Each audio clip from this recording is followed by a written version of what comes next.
mais um programa Viva Voz Saúde, pela querida Rádio Nossa Senhora de Copacabana, aqui no Rio de Janeiro. Hoje é dia 14 de dezembro, falta pouquinho para o Natal, um pouquinho mais ainda para o Réveillon, e nós estamos aproveitando esse mês de dezembro para fazer algumas entrevistas fora da área da saúde humana. Mas hoje nós vamos conversar com uma dupla muito querida, Patrícia Mauro e Sérgio Conforte. Nós vamos falar sobre um tema que eu considero super importante para a humanidade, que é a música. Antes da gente apresentar os convidados, eu vou fazer só uma observação parabenizando a ministra Nízia Trindade, que ontem se posicionou mais uma vez contrária a sua pasta, mais importante até do que a pessoa, a sua pasta mais uma vez se mostrou contrária à liberação dos dispositivos eletrônicos para fumar, os apelidados de vapes, pods ou cigarros eletrônicos.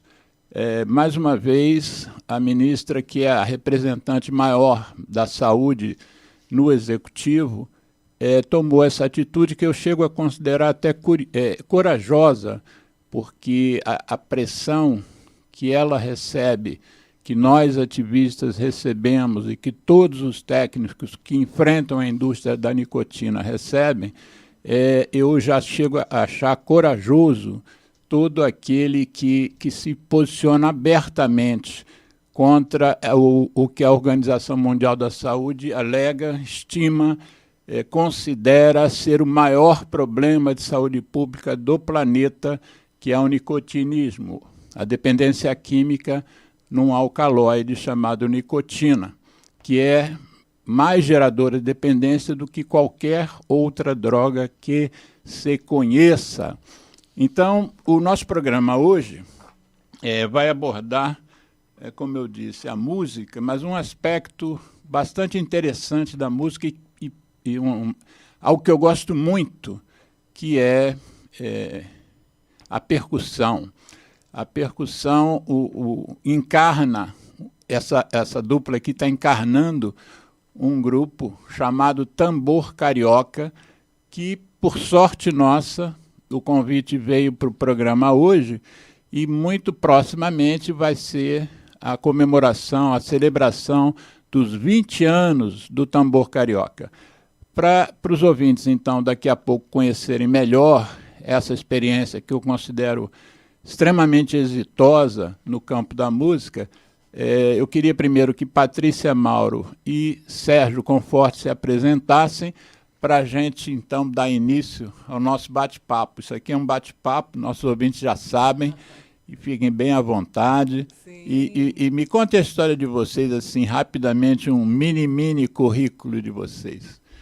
Então, eu sou Patrícia Mauro, sou cantora, compositora, e com o Tambor Carioca quem criou foi o Sérgio Conforte, né, em 2005, então nós vamos fazer 20 anos em janeiro, e o Tambor Carioca acabou também tomando grande parte assim da minha vida de trabalho, porque eu passei junto com ele, né, a ser a produtora, a compositora também, a cantora do tambor, enfim, aí a gente vai contar tudo isso aqui sobre, né, mas só assim, pegando a sua introdução, né, apesar de nós não estarmos falando exatamente de saúde, né, saúde física, eu considero realmente a música algo que é muito importante para a saúde, né? Nossa saúde mental e tudo. Sou cantora, dou aula de canto também. E quando você fala também do fumo, né? E das drogas, nossa, gente, vamos para a droga da música, né? Do canto, cantar, a respiração, tudo que a gente trabalha no canto, né? Às vezes eu falo para os meus alunos, olha que barato bom que dá, né? Então, eu acho muito importante. Aproveito para falar que eu acho importantíssimo o seu trabalho, né? E que tem tudo a ver, sim, estarmos falando disso aqui. É verdade. Você canta desde pequenininha e você era daquelas meninas que em festas cantavam? Não, eu era assim, eu não sei o que me deu, porque assim, sempre fui uma criança assim mais para tímida, né? Muito tímida, nunca fui extrovertida que sai. Mas sempre, desde pequenininha, o que você quer ser quando crescer? Artista. E a primeira coisa, eu comecei no teatro, inclusive, eu sou atriz também, né? E assim, a música sempre esteve, eu aprendi violão também muito nova, e sempre gostei muito de cantar, sempre fiz aula de canto desde muito nova também. E a arte, né, em geral, juntando o teatro com a música. E é uma coisa de família, né? Porque a sua irmã também é atriz, né? Sim, minha irmã Cláudia Mauro, atriz, o meu irmão André de Mauro também, ator. Os pais estavam nessa área também? Então, meus pais, eu tenho já da minha família, o meu tio-avô, meu tio-avô era Humberto Mauro, que foi um dos pioneiros do cinema brasileiro. Então, a gente já tem aí essa grande... Quando eu via seu nome, eu conheço esse nome, mas não ligava. Humberto Mauro, claro. Humberto Mauro. Minha avó era professora de piano. O meu avô, até irmão do Humberto Mauro, apesar de o trabalho dele não ser artístico, né? Era uma pessoa também muito da cultura, sabe, de ler e tal. O meu pai, apesar de também não ter sido artista profissionalmente, né? Minha casa era sempre ele fazendo esculturas, escrevendo poesia. E a minha mãe também... não chegou a seguir a carreira, mas foi pintora também, artista plástica, e trabalhou muitos anos na cultura, né? Família boa essa de si, né, Sérgio? Você pode até aproveitar e falar da peça que fala da sua família. Exatamente. Isso. Minha irmã está com uma peça em cartaz há 8 anos, completou 8 anos que a peça está em cartaz e entra Você em temporada. Você até me prometeu um ingresso, lembra? Isso, porque vai voltar agora, Isso. tá? Ela fez uma temporada de 2 meses no Fashion Mall, que foi um sucesso, como sempre, uma peça que realmente... Eu soube da peça lota. pelo rádio, na CBN ou Band News, alguma coisa. Pois é, a peça A Vida Passou Por Aqui. Isso. E ela retoma em janeiro, se eu não me engano, dia 10. Em janeiro ela retoma e fica mais 2 meses no Fashion Mall aqui no Rio. Com certeza, com certeza. E eu trabalhei na trilha musical da peça junto com o Cláudio Lins. E é uma peça muito linda e ela fala muito de tudo isso, do envelhecer, e baseada, inspirada, né, na vida da minha mãe e do meu pai. Quem redigiu? Ela que escreveu. Ela que escreveu. De autoria dela, ganhou vários prêmios. Foi, exatamente. Né, e ela e o Édio Nunes, que são os atores. Cláudia Mauro. Cláudia Mauro e Édio Nunes. Vou ganhar esse ingresso em... Sua irmã prometeu. Você, além de ser artista, além de cantar no tambor, ser atriz também, mas você também tem um lado que eu sei a dificuldade que é. Isso aqui, esse nosso programa aqui é uma coisa pequena em termos de necessidade de organização, né? Sou eu, Geraldo e tal, mas eu produzo. Então, eu sei a dificuldade que é você em cima da hora, às vezes o convidado adoece e você tem que se virar.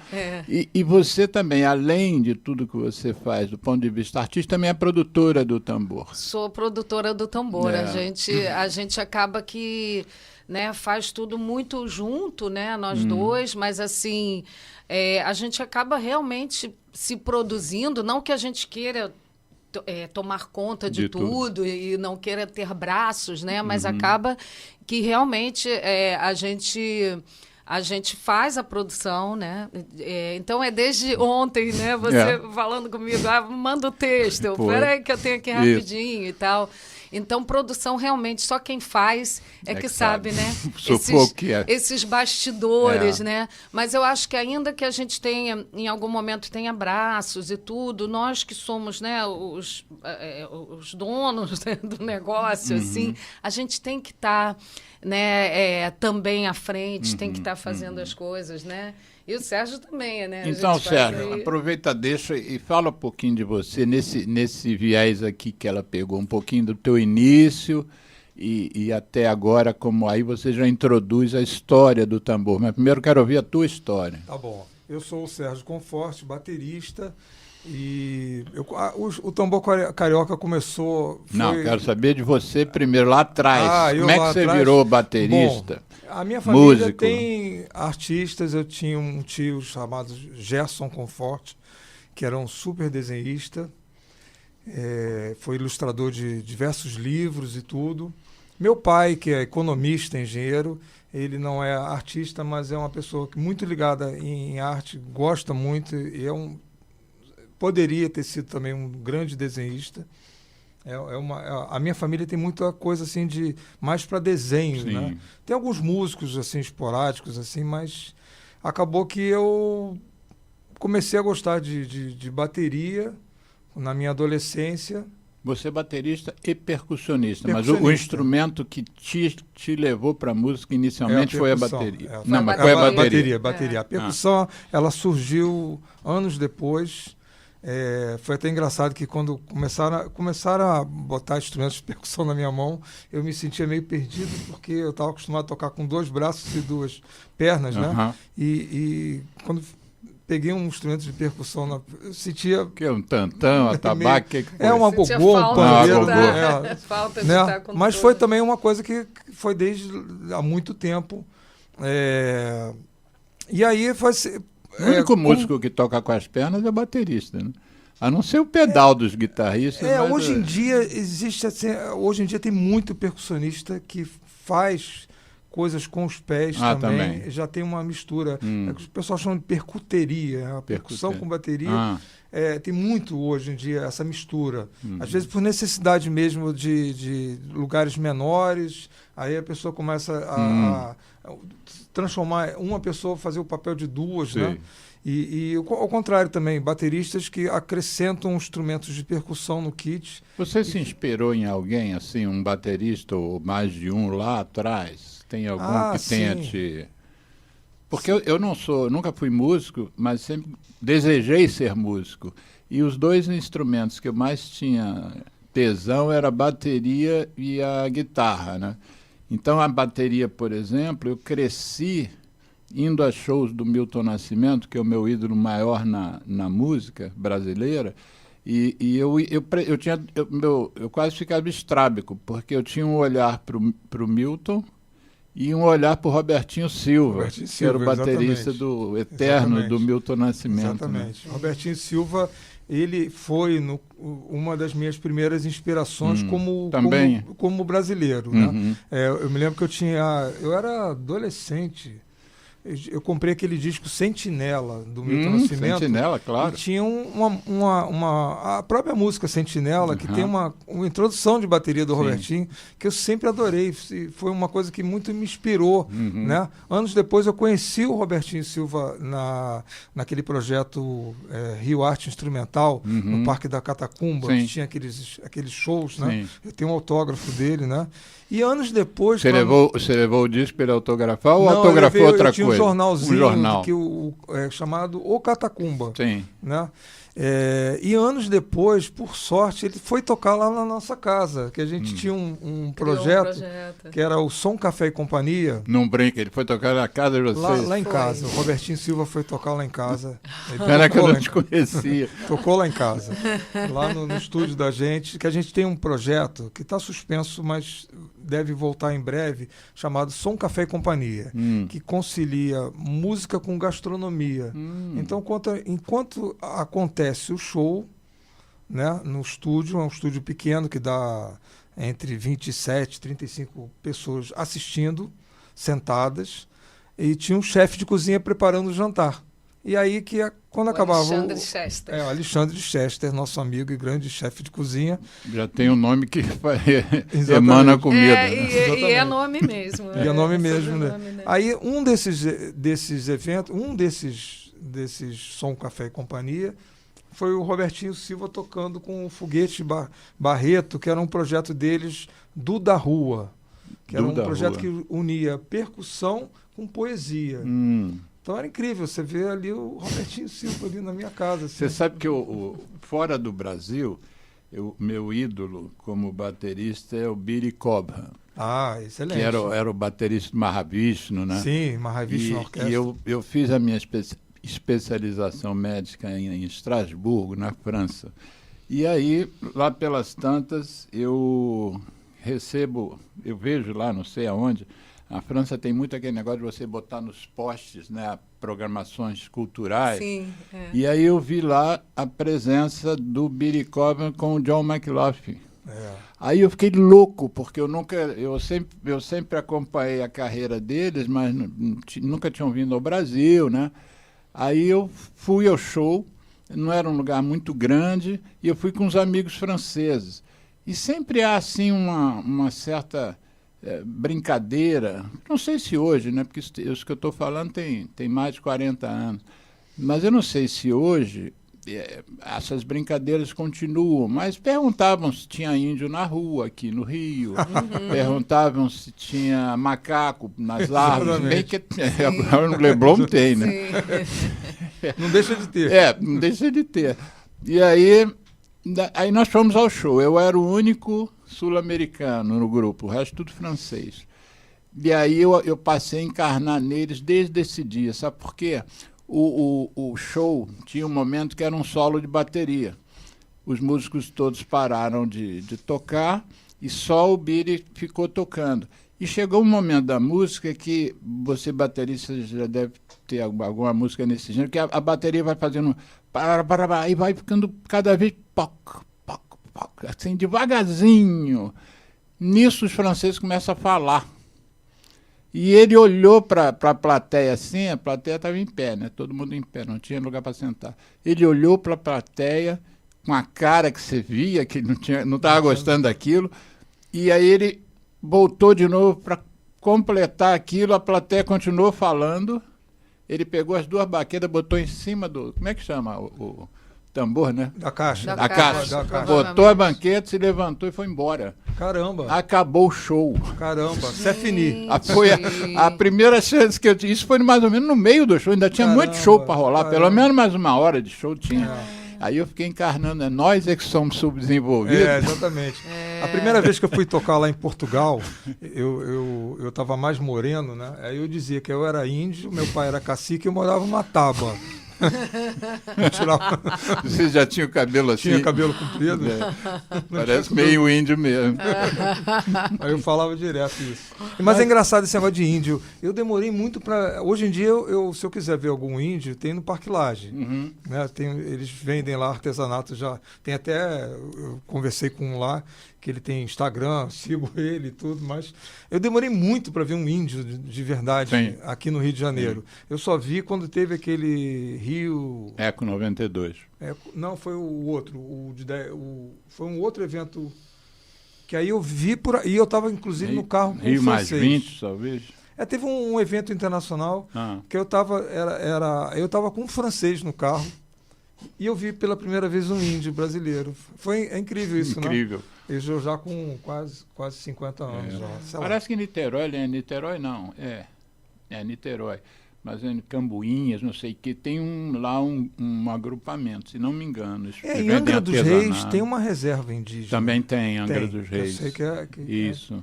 Mas é engraçado, né? Porque nós invadimos, nós não, mas os brancos, né, os portugueses invadiram, expulsaram os índios que moravam no litoral.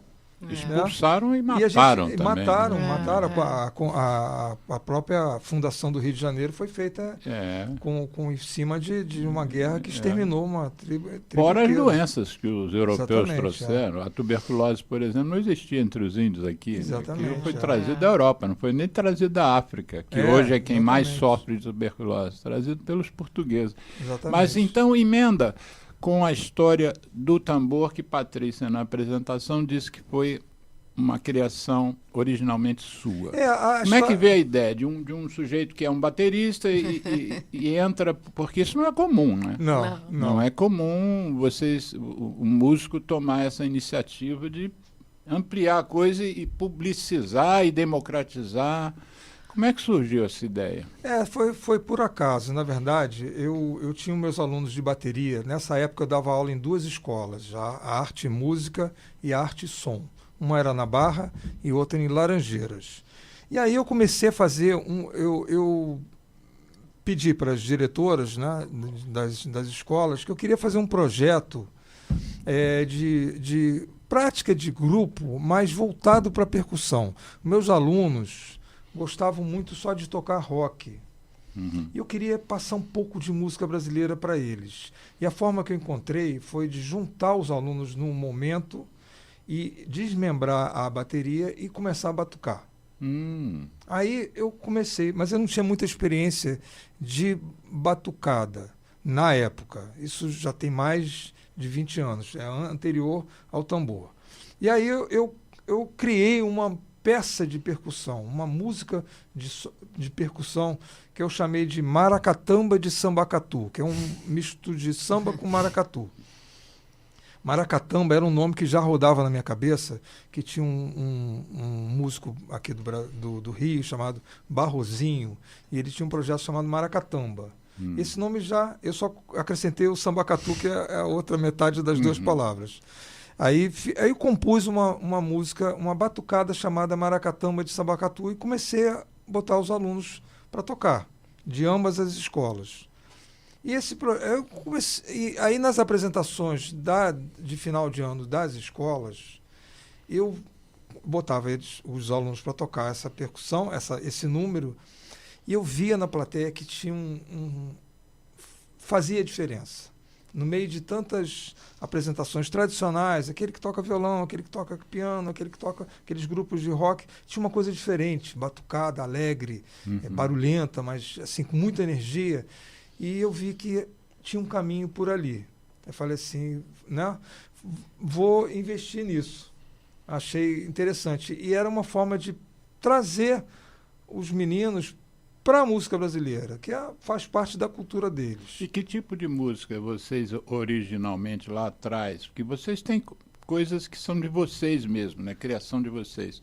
Que tipo de música você introduziu? Você falou em música brasileira, mas era o quê? Era samba? Era pagode? Era samba, era MPB, samba. O que era? Não, nesse caso era samba mais voltado para a coisa do batuque, da essência do samba mesmo, que vem do batuque mesmo. Da né? África mesmo. Da África mesmo, E aí né? você passou a dar constantemente essa Isso, aula de... Foi aí que alguns anos depois, assim, Nós estamos falando de 2005, não é isso? Não, Antes, de antes. Adiante. De antes. Ele começou a ter essa prática de banda, 1999, que chamou de prática de banda dentro dessa escola, dando aula de percussão, né? Aí começou a ser constante. Isso, aí virou uma aula constante de prática de banda para percussão. Nisso ele me conheceu. Durante esse processo, a Patrícia tinha um show que ela faria em Paraty. O baterista dela ficou doente e ela procurou um novo baterista. Um dos guitarristas que tocavam com ela, que era o André Estrela, me conhecia e me indicou para entrar na banda. Foi aí que eu conheci a Patrícia. Fomos tocar juntos, tocar em Paraty. Né? E pouco tempo depois a gente começou a namorar e eu chamei a Patrícia para participar dessas aulas, que eu queria começar a botar alguém cantando. Sim. Né? Foi aí que a gente começou Isso quando foi, então? Isso já foi 2003, foi em 2003, eu acho. Uns 2 anos antes do tambor ser criado. 2 anos. A gente tem um período que eu considero... Interrompendo, mas lembrando que o Geraldo Rodrigues, que é nosso... Aqui, ele é o nosso operador técnico, ele que cuida de tudo aqui. Ele também é músico. Já teve banda. Como é que é o nome da banda, Geraldo? Garotos da Rua. Garotos da Rua. Patrícia não era nem nascida ainda. Você é baixista, né? O instrumento de corda é baixo, né? Nesta banda era baixista. E também é professor de piano. Teclado. Teclado, professor de teclado. Que legal. O cara é Orçamento bom. sem compromisso. Você precisa conhecer o tambor. Vamos um dia junto saber. lá. Vamos combinar. Mas aonde é mesmo? Em Botafogo. Agora é em Botafogo, Aonde Botafogo? É na rua... É no TLT que a gente funciona, que é um bar que tem 2 andares, ele tem uma área grande em cima, é onde a gente dá as oficinas. Que antes era em Laranjeiras, eu conheci vocês em Laranjeiras. Agora a turma Ipiranga, da oficina... Né, na Rua Ipiranga, na antiga Maracatu Brasil. E agora funciona ali nesse espaço do TLT, Mas na eu vou lá Visconde conhecer. Silva. Que rua que é? Visconde Silva. Visconde Silva. Número 14, às segundas-feiras. Onde era o Caçapá ou não? Não, é perto, naquele perto. Quarteirão. Só que mais para próximo da Real Grandeza. E é do outro lado da rua, mais próximo da Real Grandeza. Assim. Para quem não é do Rio, Botafogo é um bairro aqui. Perto do posto de gasolina ali? Quase em frente, do outro lado da rua. Botafogo é um bairro e também eu sou vascaíno, mas também é o campeão das Américas. Exatamente. Né? Campeão brasileiro e das Américas. Eles brincavam com botafoguense que era Botafogo não é um time, é um bairro. Exatamente. Agora é duplamente campeão. Duplamente campeão. E Botafogo é um bairro muito tradicional. Para quem não é do Rio de Janeiro, a gente aqui está em Copacabana, que é um bairro também muito tradicional do Rio de Janeiro, e Botafogo também é um bairro muito antigo e tradicional. Exatamente. Né? Mas aí, voltando para a epopeia de vocês, ainda antes do tambor. Foi 2003, foi um pouco depois, né? Não, 2001 eu compus a Maracatamba de Sambacatu. Então eu considero de 2001 até 2005 um período de gestação do tambor. A gente já estava... Foi quando surgiu o nome, foi em 2004. Porque aí ele já tinham as músicas que a gente depois botou no repertório do mas tambor. foi um pouco antes de começar realmente, porque aí ele dava essa aula e eu comecei a falar com ele. Eu falei, por que você não cria a sua oficina de percussão? Isso foi 2004. 2004, porque eu falei, você é professor da escola de bateria e tal, mas a oficina, essa prática de percussão, você que criou, você não precisa fazer dentro da escola. Você pode criar a sua oficina de percussão, né? Eu falei isso para ele. E aí, nisso, acho que ele deu um nome, né, já do tambor. Não, o nome já tinha. Já tinha o nome do tambor carioca. Aí eu falei, você tem um nome, é tambor carioca, vamos criar uma oficina de percussão. Ele, mas aí não tem espaço, não tem os instrumentos, porque eu uso aqui, né, os da escola. Eu falei, não tem problema, a gente aluga um estúdio, né, e os instrumentos a gente compra e vai comprando aos poucos, conforme forem entrando os alunos. E aí foi engraçado que a gente resolveu, aí ele embarcou na minha aventura de realmente a gente fazer a parte, né, e realmente ele criar a oficina dele, né.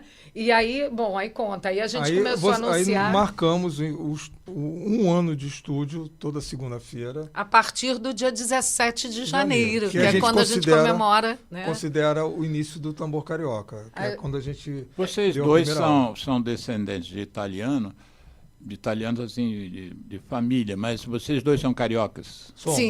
Dois cariocas. São cariocas. Somos. A gente tem uma coisa curiosa, que a gente tem vários momentos que a gente poderia ter se encontrado e não se encontrou. Precisou de um baterista do Exatamente. E a gente tem uma coisa em comum, ela estava falando do tio-avô dela, Humberto Mauro, né? Que tem uma relação com a cidade de Cataguases, em Minas Gerais. Né? Ele é de Cataguases? Ele é de lá. Não sei se é de lá ou da cidade próxima, mas... A minha avó materna e minha mãe nasceram em Cataguases. Deus do céu. Gente, nascer em Cataguases não é qualquer pessoa que a gente encontra aqui no Rio de Janeiro. A minha mãe, que faria aniversário anteontem, dia 12, era de Caratinga. Minha mãe era prima do Ziraldo, que também era de Caratinga. Olha. Cataguases eu não conhecia. Cataguases não, né? Eu ainda não fui a Cataguases. Mas ele era assim, inclusive, até estava falando do meu irmão, que também é artista, né? Ele também trabalha muito com cinema. Repete o nome dele. André de Mauro. Ele fez um filme, um documentário sobre Humberto Mauro, que inclusive foi indicado para as indicações do Oscar, quando ele... Que no caso era avô dele, né? Tio-avô, irmão do meu avô por parte de pai. Tá. Bom, mas aí voltando ao aí a gente tem esse período de gestação, de 2001 até 2005. Em 2005 começou o tambor carioca com a oficina de percussão. À medida que iam entrando alunos, a gente ia comprando os instrumentos e a gente ganhou alguns instrumentos também. E isso foi crescendo.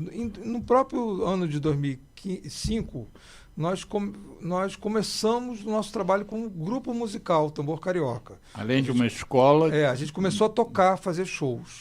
Porque a gente estava ensaiando um show meu também, de música brasileira e tudo, e aí eu também falei, por que a gente, ao invés de seguir com esse meu projeto de show, a gente não inclui, né?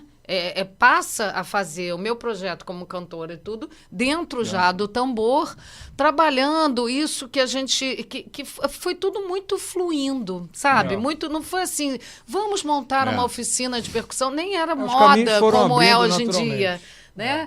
A gente foi indo, o Sérgio é uma pessoa que conhece muito de ritmo, ele não é uma pessoa do carnaval, não, ele é uma pessoa que realmente sabe muito sobre ritmos, sobre os diversos ritmos. É uma riqueza muito grande, né? Os ritmos brasileiros e as misturas. Então, o que foi assim muito um objetivo e um estímulo do Sérgio foi desde aquela semente, digamos, né, ali de querer passar para os alunos essa coisa do Brasil, da música brasileira, né? Não desfazendo do rock, inclusive o rock brasileiro é muito bom, mas não só rock. Exatamente. E assim, e a possibilidade, né, dessas misturas e de se trabalhar isso.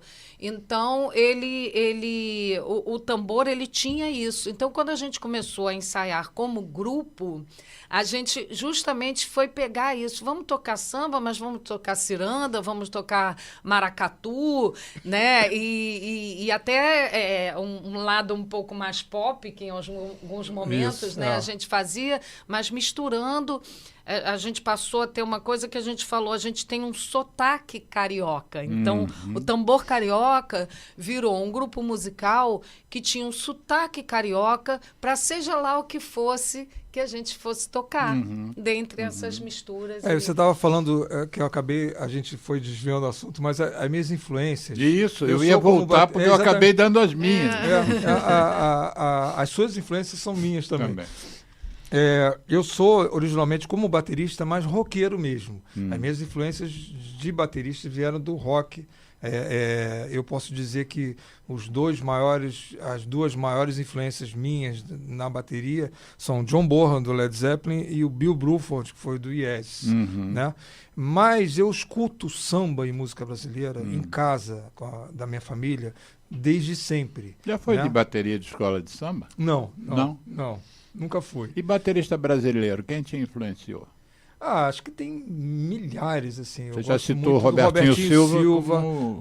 eu acho que me influenciou muito, assim, mas tem muito. Aquele da antiga, que é muito mencionado, eu como não sou músico, eu não consigo avaliar, mas o Milton Banana. E tinha o Milton Banana Trio, né? Exatamente. Milton Banana foi um baterista de bossa nova, de samba jazz e tudo.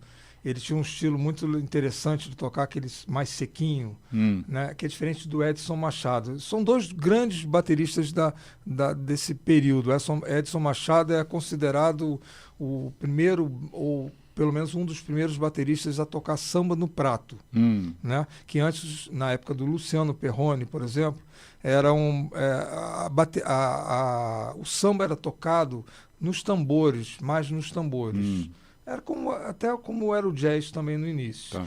Essa coisa do prato, ela surgiu depois, acho que nos anos 40, e o Edson Machado foi um dos primeiros bateristas e é considerado o inventor do samba no prato. E o Edson Machado é mais de samba jazz, é mais... com influências da estrutura do jazz, mas com o ritmo do samba. Né? O Milton Banana é um sujeito que tocou muito com Tom Jobim, tudo, mais ligado a essa coisa da bossa nova. Né? São dois grandes bateristas, é claro que influenciaram todos os nossos. Em termos de percussão, o único que eu posso dizer, esse eu conheço bem, já ouvi muito. E os outros assim se perdem, né? Porque o percussionista normalmente ele não é cantor, como por exemplo o Phil Collins, baterista e cantor. Mas normalmente o percussionista fica mais lá dele ali, né? Isso, é. Mas tinha uma estrela que era o Naná Vasconcelos. Naná né? Vasconcelos é uma grande Não estrela, é? né? Uma grande estrela da música brasileira, da percussão. Da percussão. E fazia coisas com a voz É. e tudo, né? Tem muito percussionista hoje em dia que Ele faleceu, não faleceu? faleceu, infelizmente faleceu. Não tem nem muito tempo. Não, né? não tem Não, muito não. tempo, não. É. Mas ele é um dos grandes nomes da Morou percussão. fora muitos anos, nos Sim. Estados Unidos, se não me engano, ou É. Europa, não me lembro. Tocou com muita gente. Muita gente. Ele era mais ligado à coisa do jazz, mais do fusion, daquelas coisas da Você mistura. já tocou em banda? Você falou que você era mais roqueiro na É, bateria? Eu toco atualmente, já desde 2000. Não, digo naquela época lá. Já, Você teve toquei banda antes do muitas. tambor? Muitas, milhões de bandas. Milhões de bandas. Milhões de bandas. A música tem isso, né? Milhões. Tem aquele que só toca naquela banda, Não, tem. né? Um conjunto que a gente chamava antigamente, eu não sei É. como é que se chama hoje, é mais banda mesmo. Mais Chama banda, de grupo. grupo, banda. O grupo é É. muito comum Banda também. hoje em dia. Banda também. Mas também. antigamente era conjunto. Conjunto. conjunto. Aí você tinha os Beatles, tinha aqueles 4 e acabou. O Exatamente. Ringo acho que não tocava em outro lugar, né? Não. tinha porque, outra porque banda. os Beatles... Não precisava, né? Não precisava, não tinha nem tempo. Não tinha tempo. Você como baterista, o Ringo está vivo, mas ele está longe aqui para se você disser alguma coisa que o desagrada, ele não vai vir aqui. Mas o Ringo era um bom baterista? Era assim, a gente era. pode pensar assim, eu já toquei em 6 bandas de Beatles, para você ter uma ideia. E tive que tirar muita coisa do Ringo Starr, mas o Ringo Starr tem uma coisa assim, primeira coisa que a gente tem que considerar, que se os Beatles deram certo, é porque aquela fórmula, aquela configuração deu certo. Sim. Então, ele é um quarto, um quinto, se você considerar o George Martin, né? Da responsabilidade de ter dado certo. Uhum. Além disso, o Ringo Starr, ele tinha um jeito diferente de pensar. Se você pegasse uma música hoje em dia, para um baterista que não conhecesse Beatles, tocasse a música, né, sem a bateria e falasse assim, coloca a bateria nessa música, provavelmente ele seguiria um caminho mais ortodoxo, que a gente poderia dizer, né? Uhum. Mais comum. E o Ringo, ele ia por caminhos mais diferentes. Mesmo? E o Ringo tinha uma característica que era muito impressionante, que ele tinha um andamento, se você pensar, nós bateristas, a função principal do baterista é manter o tempo, manter o andamento da música. No coração, né? Tudo que a gente faz além disso é o luxo. Mas manter o tempo para os outros músicos tocarem é a nossa principal função. E o Ringo Starr, ele tinha um controle do tempo tão grande que as músicas eram... Por exemplo, quando era gravada uma música dos Beatles, eles faziam várias tomadas, os takes, né? Gravavam 30 vezes a mesma música. E essa música, às vezes, era recortada e montada, com trechos de takes diferentes. Uhum. E o andamento era sempre preciso. Ele não gravava com metrônomo. E o andamento era preciso. Então, ele tinha essa característica que é muito importante, né?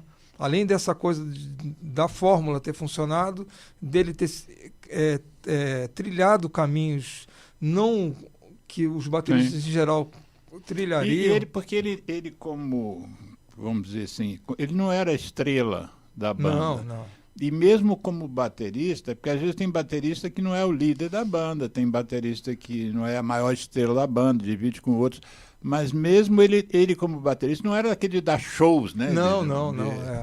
Não tinha grandes solos, eu não me lembro de um solo do Ringo Starr, eu não lembro. Acho que não tem, acho que não existe. Não existe. Mas eu gostei, você derrubou um preconceito que eu tinha. Isso. Ele tem muita coisa interessante, assim, tem músicas que ele faz coisas muito interessantes, né? Come Together, ele faz umas coisas interessantes. I Feel Fine. Vou ouvir com atenção. Come Together. Come Together tem... Vou prestar atenção.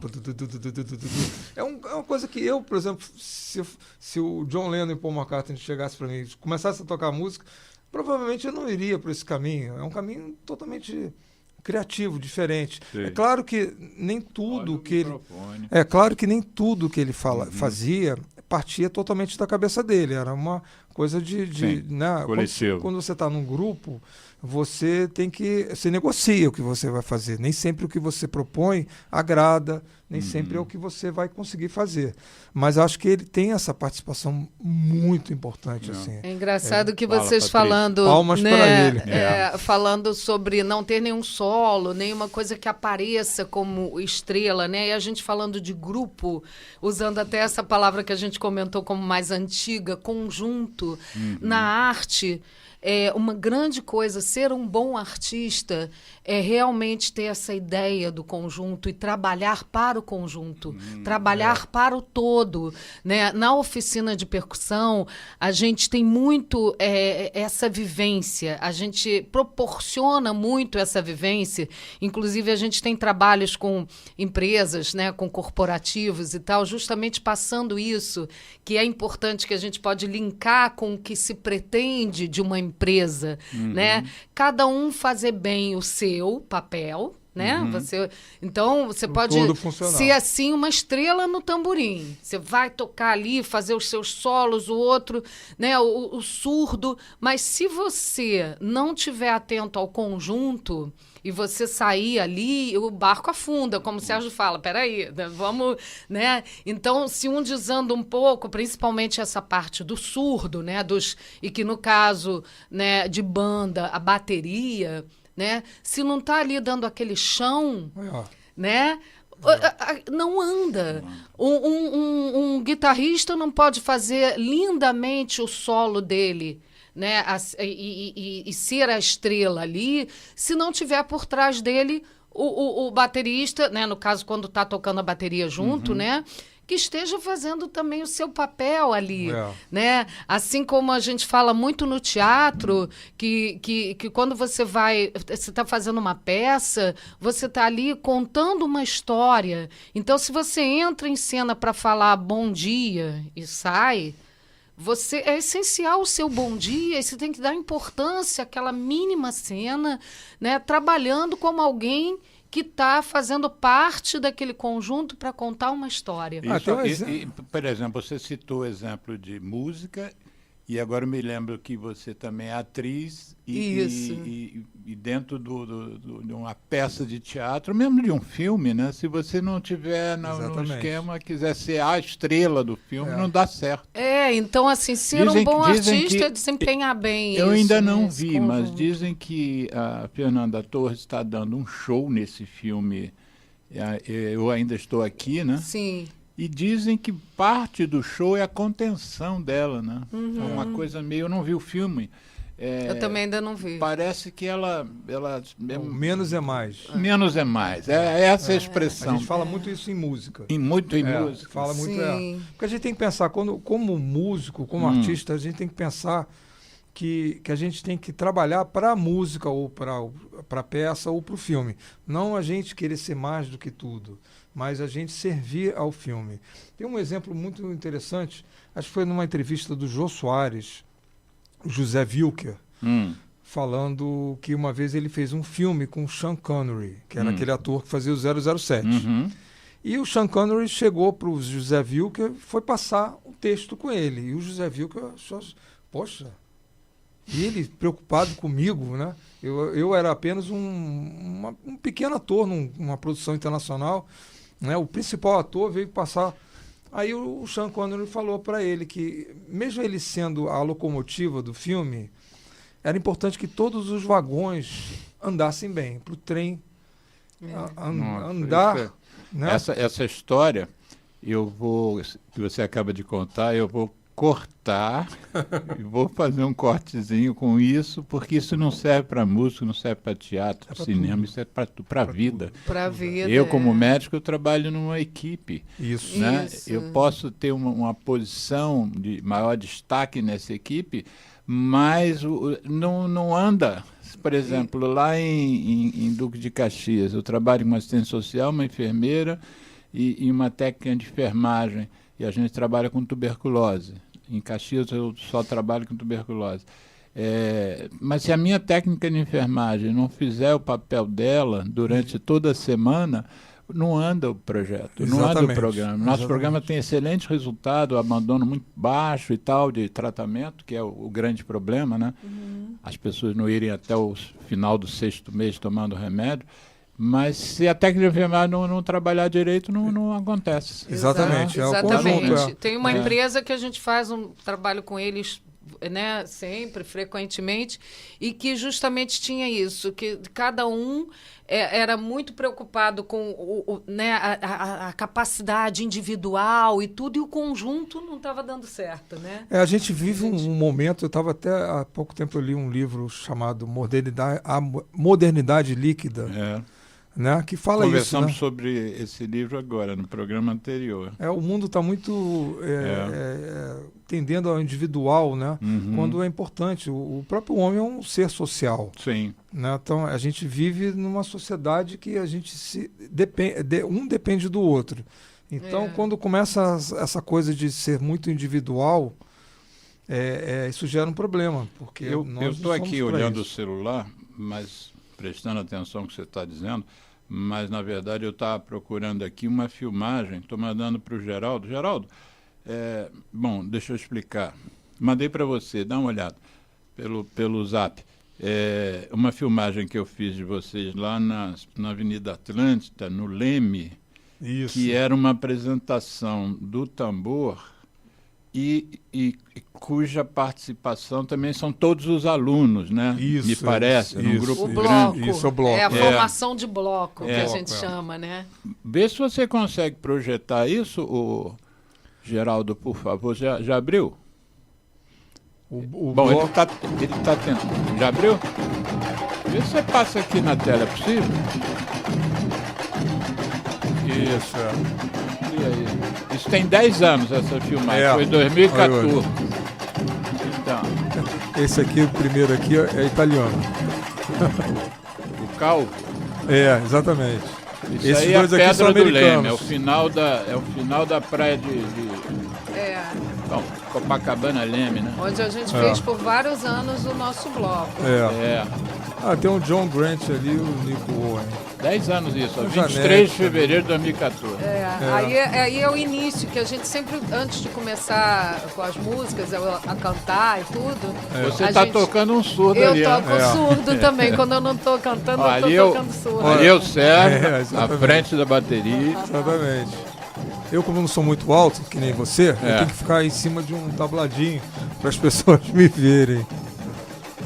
Ali tem um tabladinho? Tem um tabladinho. Acho que tem. Acho que para ele ficar mais alto que o resto da banda. Que a bateria. A bateria. Que aí ficava uma parte, a bateria, né, em peso no chão, né? Tem 10 anos esse carnaval. O tempo passa, meu amigo. O tempo passa. Essa arte do carnaval foi feita pelo Joca Rodrigues. Lá em cima vai aparecer a Patrícia agora. A Patrícia lá no zoom, vou dar um zoom ali, olha ela. Olha lá, cheio de gente aí, ó. Viu, cheio de Geraldo? amigo aí. Tudo bem, doutor. Mas Muito legal. Esse pessoal todo ensaia na Visconde Silva? Não. Isso aí é o seguinte, o bloco, o tambor Olha, tem carioca... vaga para baixista aí, pelo que eu tô vendo, hein, tem baixista, Geraldo? viu? Acho que você já ganhou um músico aí para sua banda. O baixista teu ali bloco. atrás. E esse ano foi muito interessante, que esse ano foi o ano que teve mais gente estrangeira, né? Tinha 2 americanos, um italiano, tinha um alemão, acho que tinha um francês aí também. Mas eles não apareceram aí, eles já estavam ligados ao tambor. Sim. Não apareceram ali do nada. Ou alunos, ou alunos ou músicos, né? Porque a gente a gente sempre atrai muito estrangeiro, né? E tem muito estrangeiro que vive no Brasil e é atraído pela coisa da percussão, da cultura brasileira e tudo mais. Né? Como a Patrícia tinha falado, o tambor carioca, a gente trabalha ritmos diversos, né? Não só fica com o samba, a gente trabalha maracatu, ciranda, baião, shot, chachado, tudo. E com o sotaque carioca. Por quê? Porque nós somos cariocas e porque nós tocamos com instrumentos do carnaval carioca. Então, quando a gente toca um maracatu, por exemplo, tem até uma música minha chamada Pernambucando, né? Que é a arte de pernambucar. Né? A gente toca com instrumentos cariocas. Então tem a sonoridade carioca, não só o sotaque, mas a sonoridade, porque são instrumentos do carnaval. Toca com tamborim, toca com surdo, toca com... né? Então é interessante essa mistura. A Janete ali. Vocês estão revendo um monte de gente, hein? Muita gente. Você já toca em banda de rock. Você tem experiência em bateria de escola de samba lá na Sapucaí, por exemplo? Não, nunca tive. Eu sempre gostei. Teve curiosidade? Nem... Já tive curiosidade, mas eu gosto muito mais de bloco. Eu acho que o bloco, eu tenho mais uma relação com o bloco. Na verdade, assim... A Patrícia já desfilou. Quando a gente começou com tambor e tudo, aí acabou que, por mais que ele tivesse interesse em ir, né, na época do carnaval, a gente estava sempre muito ocupado. Envolvido, porque não é fácil. A gente falou de produção aí. Produção para fazer bloco, então só sabe quem está nos bastidores. E assim, você comentou, o pessoal que chegou aí na hora, tem vários blocos, principalmente hoje em dia, que virou, né, assim, realmente muito, muito cheio de blocos, mas assim, a gente não... Tem blocos que fazem, na hora você entra no bloco. A gente não, era bloco, era um formato de bloco, uma das formações do tambor carioca, mas era algo muito ensaiado. Então, para a bateria... Um ano ensaiado, exatamente. Ensaiado como fosse escola de samba, né? Que ensaia, a gente tinha essa cabeça de escola de samba por um lado. Então, um repertório extenso, porque tem blocos que anda cantando só uma música. Nós tínhamos um repertório extenso, como se fosse um repertório de um show mesmo, de ritmos variados. Com ritmos variados, com essa proposta, né? Todo ano eu compunha uma música, né, para o bloco, para aquele ano. A gente fazia um tema. Essa desse ano... Você também é compositora? Eu sou compositora, o Sérgio também. Né? Mas a Patrícia é a principal compositora do tambor. E aí ele me encomendava, olha, esse ano vamos fazer... Enredo é tal. Inclusive esse aí que passou na tela, que foi 10 anos, foi uma música falando de ciclo, né? De um ciclo que se fechava de 10 anos, enfim. Tinha por trás esse tema aí. Eu vou te interromper, que eu mandei para o Geraldo. Isso aí foi uma filmagem que eu fiz lá na escola de vocês. Isso. Eu não me lembro a data. Aí tem uma coisa que me chama a atenção, né? A quantidade de pessoas, de alunos tocando instrumentos diferentes, mas pessoas também de idade, né? Isso. E aí é o tal história do lúdico e da saúde mental, né? Isso. A música, vocês disponibilizam um espaço para que pessoas possam ir lá, não para se tornarem músicos profissionais, mas para entrar numa gira diferente da nossa vida atual. Bota aí, Geraldo, dá um play aí, vê se... Bota pro início, vê se dá para ir no início. Isso. Vai lá, vai dar uma chamadinha. Quem está ouvindo no rádio não vai ver a imagem, mas vai ouvir o som do tambor, né? Eu fiz umas fotos lá dos instrumentos e daqui a pouco tem lá o pessoal tocando. É muito interessante, Geraldo. Você que é músico, você tem que ir lá um dia conhecer e de repente até se ligar. O Geraldo toca muito hoje em dia na igreja, né, Geraldo? Aqui na própria... imagino. São olha lá os dois, o casal ali. O Luciano ali, ó. Patrícia cantando. Eu participo das oficinas desde sempre. Uma parte da nossa aula, a gente tem um violonista tocando e eu cantando, e a gente passa o repertório com os alunos praticando, né, o que eles aprendem na primeira parte. Tamborim, já colocando chocalho, gogô. Isso é uma coisa que a gente sempre fez, que era ter a luxuosa presença da Patrícia nas aulas, botando em prática ali em seguida, né?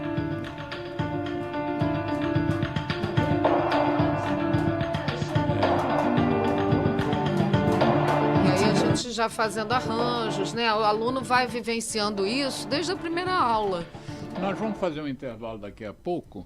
Mas vamos aproveitar esse momento, que depois na edição do programa eu vou botar a legenda com esse dado. Qual é o Tambor Carioca? Boa tarde a todos. É o nome da escola. E o endereço, vocês têm de cabeça? Não, então, assim, só para... hoje em dia, a gente se intitula, né? Como o Tambor Carioca tem vários braços, nós somos o Núcleo Cultural Tambor Carioca, né? Com as várias funções e braços que o Núcleo Cultural tem. No Núcleo Cultural, a gente tem aulas que acontecem como essa no TLT, que é a oficina, a turma de oficina de percussão, que hoje acontece no TLT, que é um bar que fica na Visconde Silva 14. Número 14, mas lá é um espaço onde a gente faz a turma da oficina de percussão, né? Então, e tem outras aulas, como o grupo de pandeiro, as aulas particulares, né, de percussão, inclusive, que a gente dá no nosso estúdio, que é na nossa casa, né? A gente tem um estúdio e aí, enfim, o melhor para se divulgar, para entrar em contato com a gente é o telefone, né, do Tambor Carioca, através do WhatsApp, inclusive, agora, então. Que é 9921, né? 99743 4788. Tá. Porque se entrar em contato direto com o TLT, como é um lugar que funciona outras coisas e tal, né? Não um restaurante, as informações, né? Vocês eu ontem estava procurando umas imagens, aí eu vi o YouTube de vocês não investem muito no YouTube, não. O YouTube hoje, que tem muita coisa, é o YouTube que está no nome do Sérgio, não do Tambor Carioca. Ali que tá, Acabou que, como ele acabou ficando com o YouTube dele bastante movimentado, ele tem muitos inscritos, ele passou a fazer gravações, o Sérgio tem mais de 200 bases de percussão gravadas no YouTube dele, né? Como é o endereço do seu YouTube? Sérgio Conforte 5727. Então, depois eu vou botar a legenda, mas só dizendo que o Sérgio Conforte é tudo junto, mas o Conforte é com I no final. Isso. E o Carioca, o E no final, a gente fala I, né? Aliás, nem precisa ser no final, é futebol, né? Porque é italiano, Conforte. Conforte.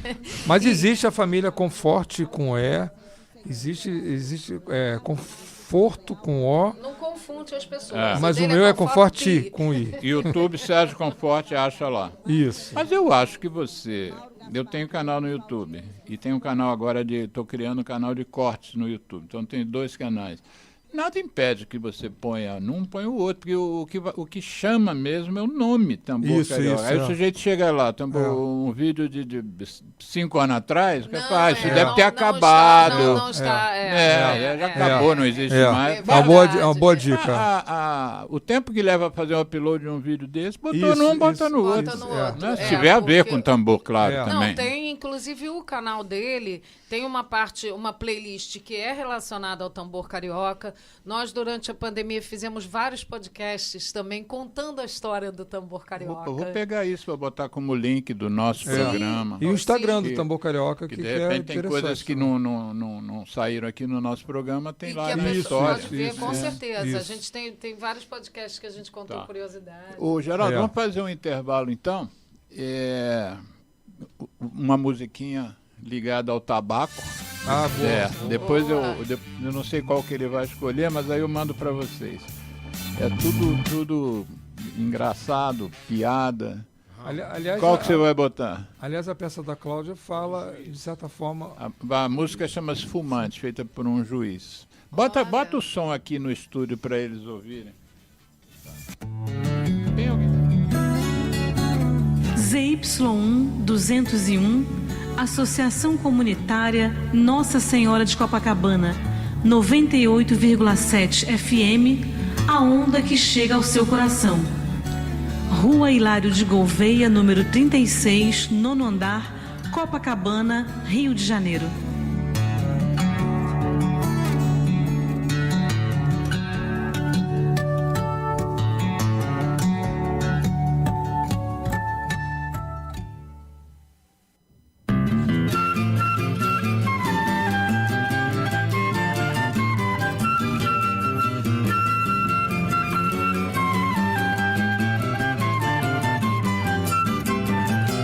sou fumante à luz do sol e do neon.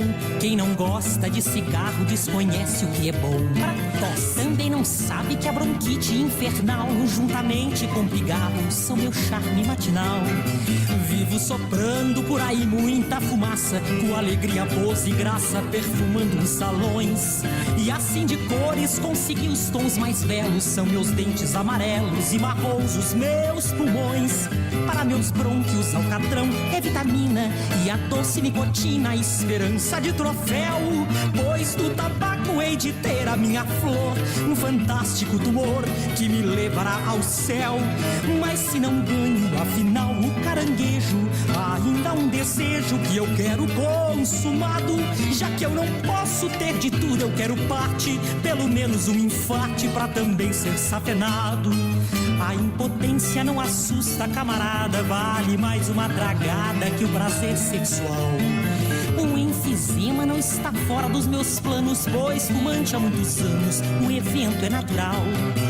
Uma gastrite duodenal, uma esclerose, finalmente em dupla dose, sei que um dia vou ganhar. E vou vivendo assim feliz a minha vida, até que a morte bem sofrida possa então nos separar. Para meus brônquios alcatrão é vitamina e a doce nicotina, esperança de troféu. Pois do tabaco hei de ter a minha flor, um fantástico tumor que me levará ao céu. Mas se não ganho, afinal, o caranguejo, ainda há um desejo que eu quero consumado. Já que eu não posso ter de tudo, eu quero parte, pelo menos um infarte pra também ser safenado. A impotência não assusta, camarada, vale mais uma tragada que o prazer sexual. Um enfisema não está fora dos meus planos, pois fumante há muitos anos, o evento é natural. Uma gastrite duodenal, uma esclerose, finalmente em dupla dose, sei que um dia vou ganhar. E vou vivendo assim feliz a minha vida, até que a morte bem sofrida possa então nos separar.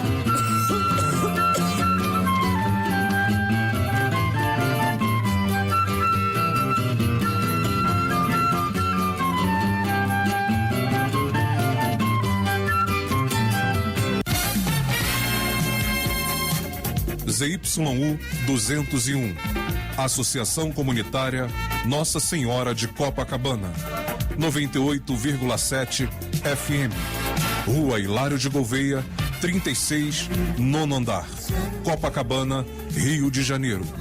Telefone 3649-3411. E-mail estudionsc@gmail.com.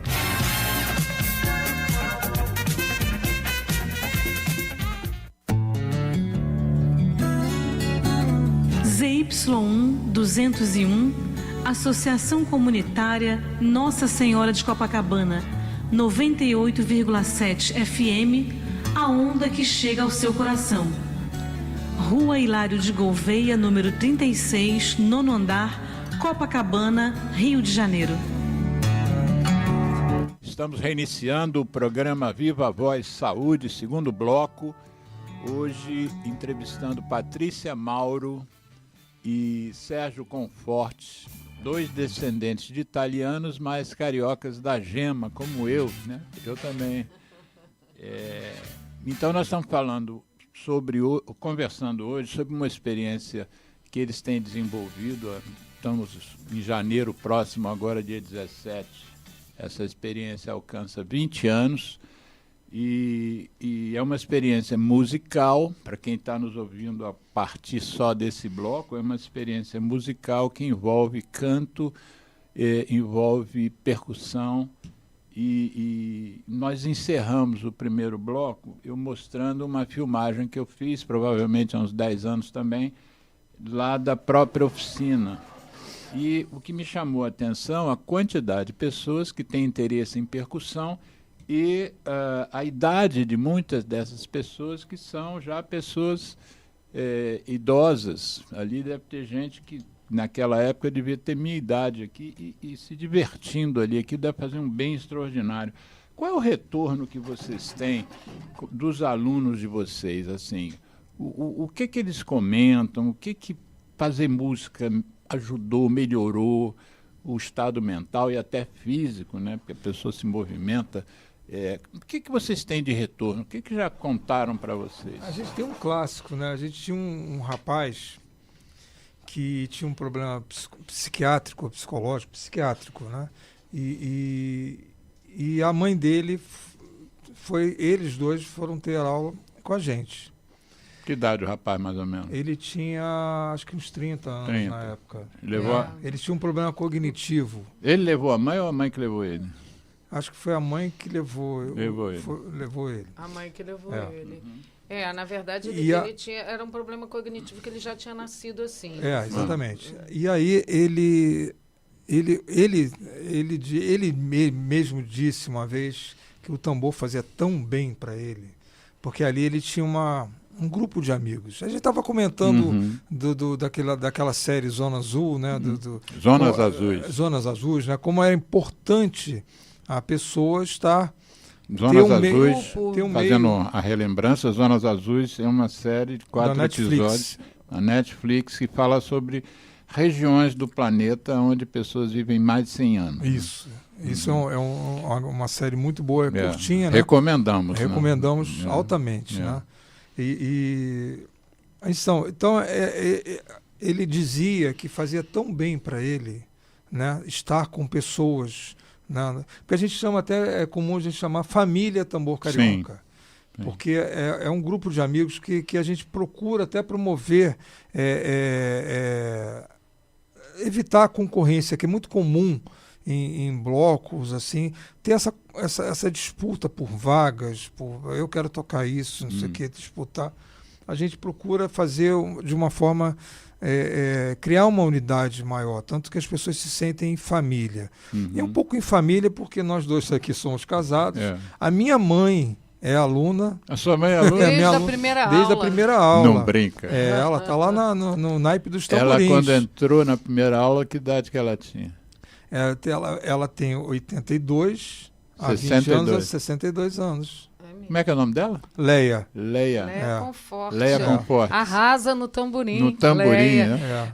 Aliás, esse primeiro dia, só uma parte aqui, né, que a gente estava falando, quando começou essa primeira aula que a gente marcou, a gente não tinha inscrito oficialmente, né? Assim, só tinha um inscrito. Inscrito oficialmente uma pessoa e a gente convocou todo mundo. Era a família inteira, né? Isso lembra minha mãe e meu pai. Meu pai montou um consultório na Gávea, onde hoje é o Planetário, na época chamava Parque Proletário da Gávea. Era uma favela. E ele montou que ele queria fazer medicina popular, só que não tinha clientes. Aí ele chegou 2, 3 dias em casa, chateado, frustrado que não tinha cliente. Aí um dia minha mãe foi lá e tocou a campainha só para ele ter a sensação de que era um cliente. Isso é ótimo. Quer dizer que a sua mãe também fez isso. A gente botou a família inteira e acabou que eles continuaram, né? O meu filho mais velho, o João, já estava no primeiro dia. E meu pai, que sempre apoiou, né? Patrocinou muita coisa. Né? Ele não tocava, mas estava sempre ali. Você trouxe como exemplo esse rapaz da questão da coletividade, né, que fez bem a ele. Dá outros retornos que já deram a vocês, outras na verdade, situações. Ele falou uma coisa engraçada. A mãe disse que um dia, né, ele ia para a terapia e ele falou assim, não preciso mais não. Já estou bem. Tem a questão das pessoas mais velhas também, né, que é muito importante. Porque a solidão, né? A solidão. Ali elas têm... Não falta gente para né, trocar ideias. Eu acho importante isso.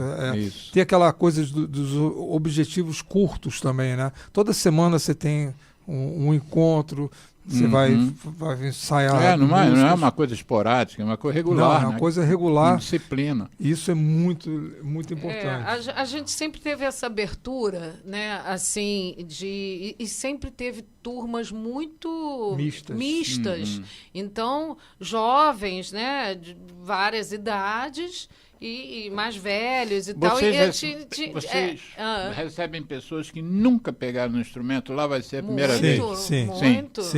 Do zero. E agora, recentemente, teve uma até que me procurou e ela falou assim, olha, mas eu já sou velha. Ela se intitulou, eu já sou velha, você pode entrar? É o autoetarismo. Exatamente. É o autoetarismo. Eu falei assim, olha, nem sei se você é velha como você está se intitulando, mas a gente não tem isso. Mas eu vi em algum lugar aí que tem lugares que eles discriminam a idade, né? E assim, lugares realmente... aí que você quer dizer oficinas de música. A oficina. Eu já vi oficina que tem limitação de idade. Enfim, né? A pessoa Vocês têm alguma dificuldade com o aluno idoso? Assim, dificuldade, ele tem mais dificuldade que outros? Não. Essa coisa da dificuldade ou não com a música é muito relativa. É muito relativa. Às vezes, né, tem alguém que tem cara de que toca, né? A gente tem essas coisas assim, né?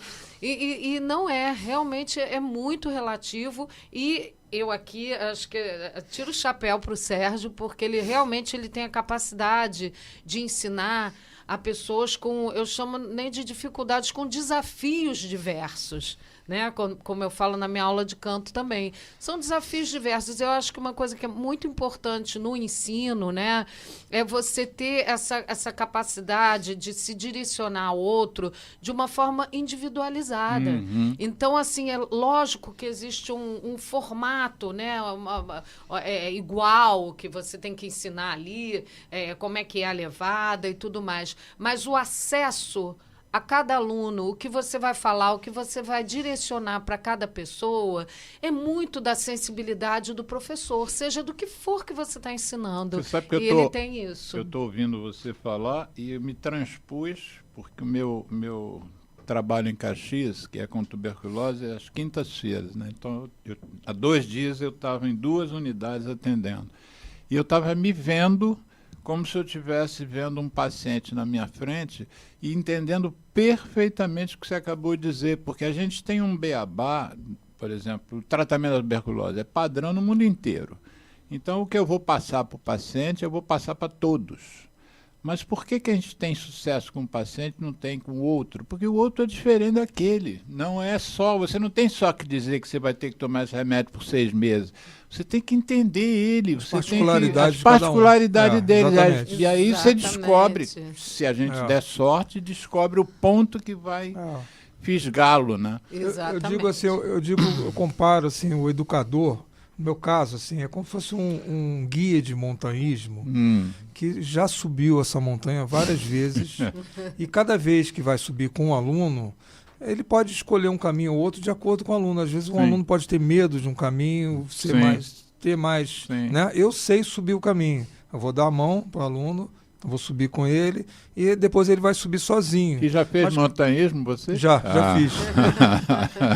Já fiz. Patrícia, e já fiz as coisas curiosas. Curiosa, assim. fala. 2 coisas assim muito legais que eu já fiz. Uma foi dormir no olho direito da Pedra da Gávea. Não brinca. Passar uma noite lá. Foi incrível. A Pedra da Gávea é uma pedra que tem um formato de uma cabeça, né? Para quem não conhece, não é do Rio. E você pode subir até o Cucuruco, né? A pé. Tem uma trilha que você sobe até aqui. Até o Cucuruco da pedra você sobe. Mas para chegar... Há muitos anos que eu não ouvi essa palavra. Cucuruco, né? Que é ótima, né? Mas para você acessar o olho direito, que é uma caverna, existe um cabo de aço preso aqui na pedra e você tem que ir com o equipamento. Então a gente foi de noite, né? Prendia nesse cabo de aço, botava os pés contra a pedra, empurrava para ficar mais firme e a gente passou a noite todo mundo lá, um amarrado no outro, né? E no dia seguinte é uma visão maravilhosa, o sol nascendo ali. Nossa incrível. Senhora. E uma outra... Eu estou com medo só de ouvir a conversa, imagina você. Imagina. E uma outra vez que eu fiz foi uma subida ao Pão de Açúcar por uma via chamada Santos Dumont. Que eu subi E de lá a gente desceu de bondinho.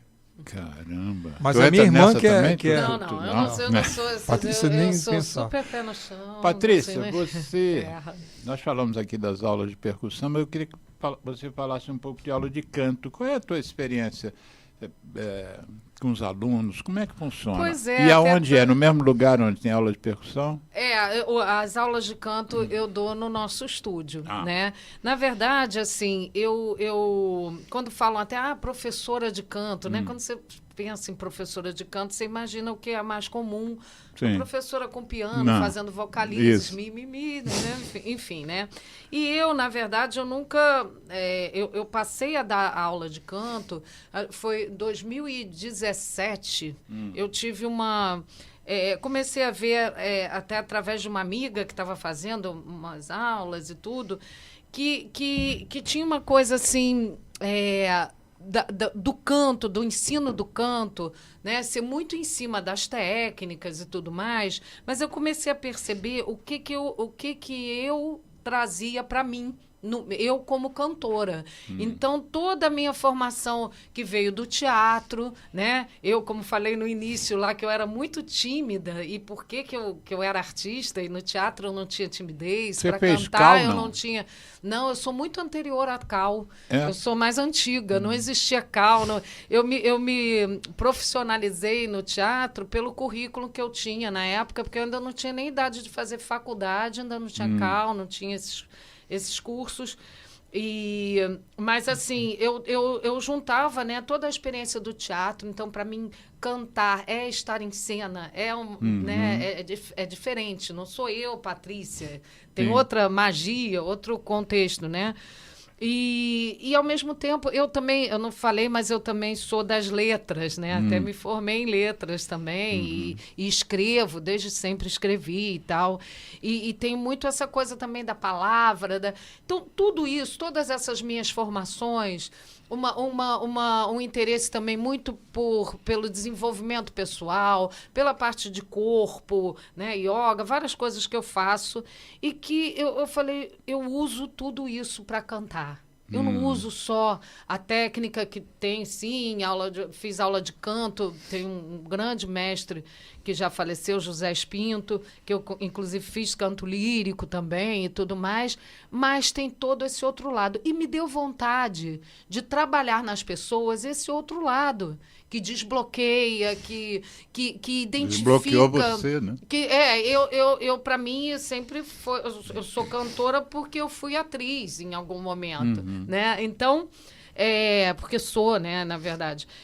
Então, eu me deu vontade de passar para as pessoas e ter esse ensino do canto num outro formato. E aí, eu resolvi fazer, em 2017, um workshop que eu criei. Eu falei, não sei se é maluquice da minha cabeça, mas eu vou criar essas coisas. E aí a gente estava falando sobre identificar cada pessoa, né? Com o canto, com a voz, as pessoas têm muito bloqueio, muito. Primeira coisa que falam, Patrícia, sou muito desafinada, hein? E não tenho voz, né? Aí a pessoa fala, eu sou muito desafinada. Eu falo, gente, a pessoa não nasce, olha, nasceu um desafinado. Nasceu, né? Não é assim. Eu falo, você está num estado de desafinação. E aí você tem que, né, encontrar um caminho de... Sair desse estado. A diferença entre o ser e estar. Então, eu costumo dizer isso, né? E não existe não tenho voz, né? Então, o meu trabalho, além de trabalhar a parte técnica e tudo isso... É como se fosse, que nem a gente fala na medicina, de um trabalho integral. Integral, né? Hoje tem a medicina integrativa. Medicina integrativa. Então, uma aula de canto integrativa. Tipo, o que você traz seu, né? Que vai resultar numa forma de expressão através da voz, muito própria sua, que só é sua. Só você é você. Né? Todo mundo é único. Né? Então eu trabalho... Daqui a pouco a inteligência artificial isso vai começar a mudar, já está mudando. Pois é, vai virar uma raridade, né? Você ter uma coisa assim. Então, você buscar na pessoa o melhor dela, é óbvio que, assim, se você quer ser um cantor lírico, cantor erudito, aí sim você tem certas coisas, né, vinculadas a realmente você atinge tal grau ou não. Aí é uma outra história, né? Mas eu digo que qualquer pessoa pode cantar e cantar bem, porque eu vou para além de cantar. Qualquer pessoa pode se expressar através da voz de forma linda, né? Que você retorno, encontrando... Do mesmo a coisa que eu perguntei ao Sérgio para você agora, que retorno você já teve de alunos assim que mudou a cabeça porque se sentiu seguro, por exemplo, para cantar? Pois é, por isso, por esses retornos, que eu continuei a dar aulas. Eu não me imaginava ficar, né, além de cantora, professora de canto, e aí eu continuei, né, além do workshop, passei a dar aulas regulares.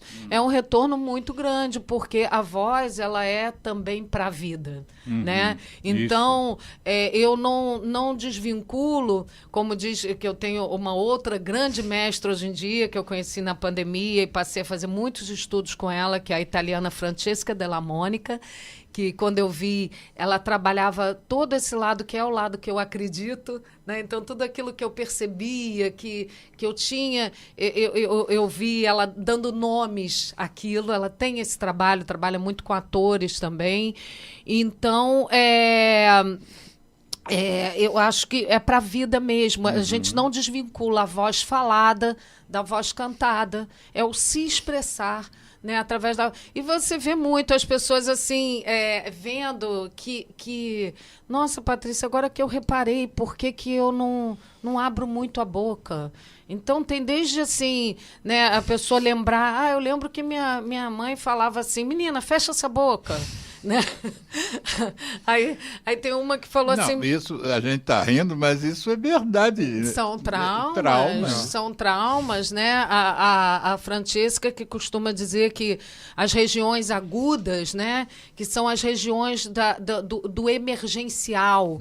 Então, quando acontece alguma coisa, né, que você grita, então a dificuldade que a pessoa... não, essa nota eu não chego. Eu não chego no agudo.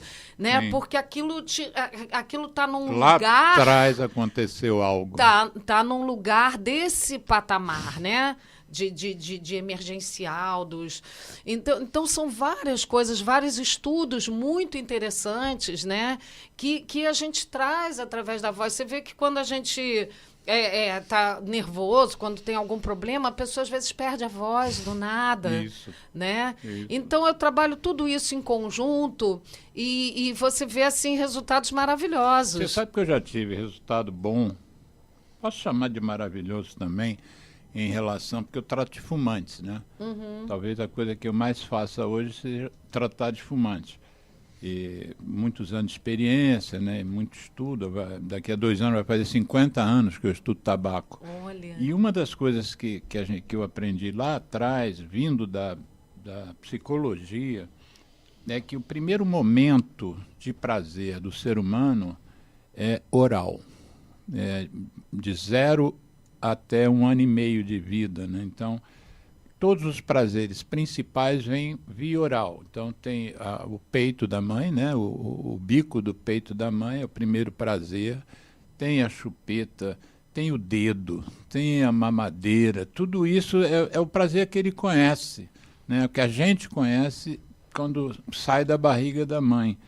E uma das recomendações que eu já fiz e algumas pessoas que aceitaram deu certo é no período de abandono do cigarro entrar para uma aula de canto. Olha. Porque tem pessoas que fazem uma outra coisa oral, que é comer igual uma anta, com faminta, né? Então tem pessoas que engordam 20 quilos porque precisavam do prazer oral. Tem um estudo que dá prazer.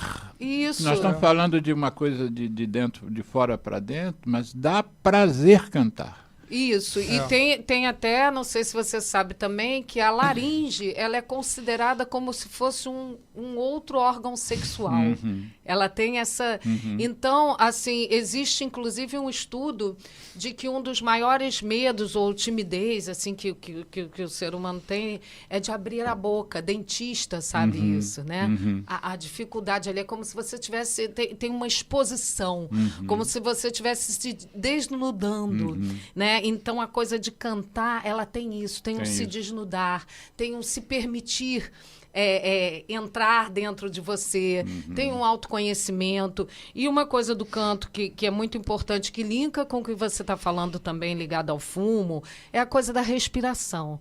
Quando eu tive uma mãe fumante, assim, infelizmente...